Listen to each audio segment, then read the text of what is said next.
বিমানটি অবতরণের পরপরই রানওয়ে থেকে ছিটকে পড়েছে এবং বিমানটিতে আগুন ধরে গিয়েছে।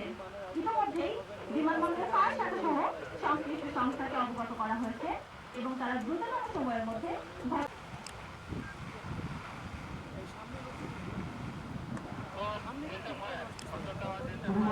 বিমানবন্দরের কোনো দুর্ঘটনা কবলিত হলে কর্তব্যরত এয়ার ট্রাফিক কন্ট্রোলার উদ্দেশ্যে বাংলাদেশের আন্তর্জাতিক বিমানবন্দরগুলোতে এই ধরনের ইমার্জেন্সি এক্সারসাইজের ব্যবস্থা বাংলাদেশ বেসামরিক বিমান চলাচল কর্তৃপক্ষই করে থাকে।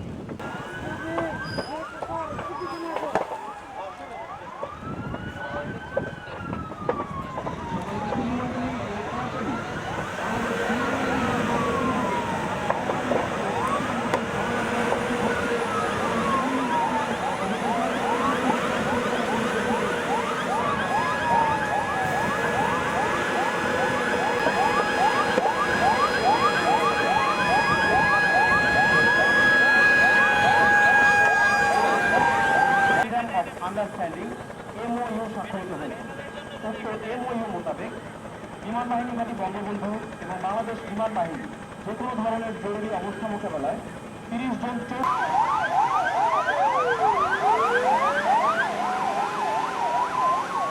প্রত্যক্ষমান স্বজনদের সাথে মিলিত করা হবে, যেটিকে রিকনসিলিয়েশন বলা হয়ে থাকে।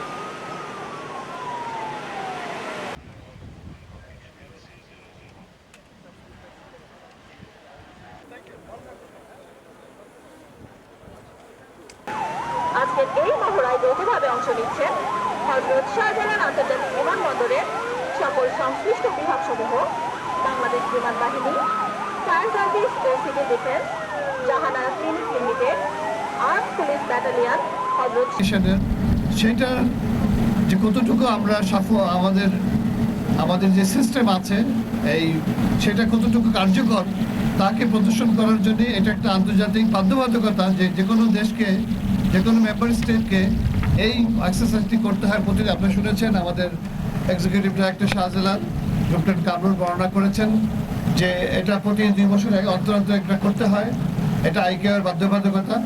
এবং আমরা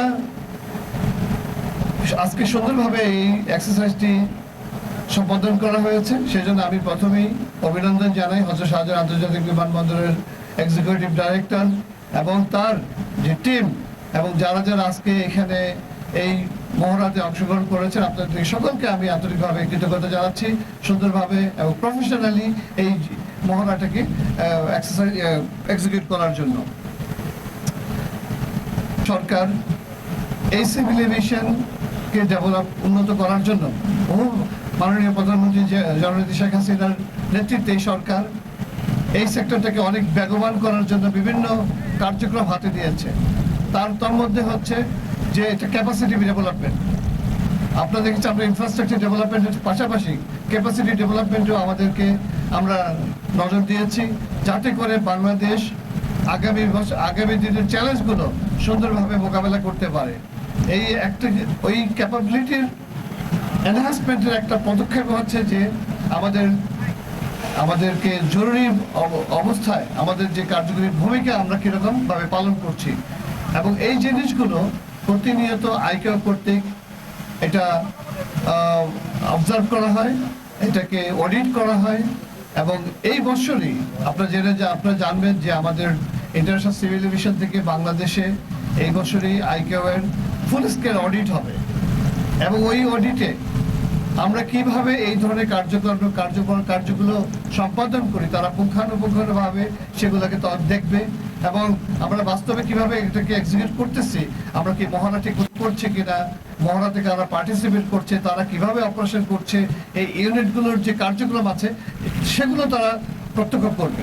সেই জায়গায় আজকের এই মহড়াটা আমি মনে করি অত্যন্ত টাইমলি ছিল এবং খুব সুন্দরভাবে এটাকে উপস্থাপন করা হয়েছে এবং পাশাপাশি আমি দেখে সবচেয়ে খুশি হয়েছে যে আমাদের প্রফেশনালিজম, আমাদের ভিতরে যে আন্তরিকতা বিভিন্ন সংস্থা যেভাবে প্রদর্শন করেছে সেটা আমি অভিভূত হয়েছি। আমি আশা করবো এইভাবে কিন্তু আমাদেরকে সামনের দিনগুলোকে কাজ করে যেতে হবে, যাতে আমরা আমাদের ভাবমূর্তিটাকে ধরে রাখতে পারি।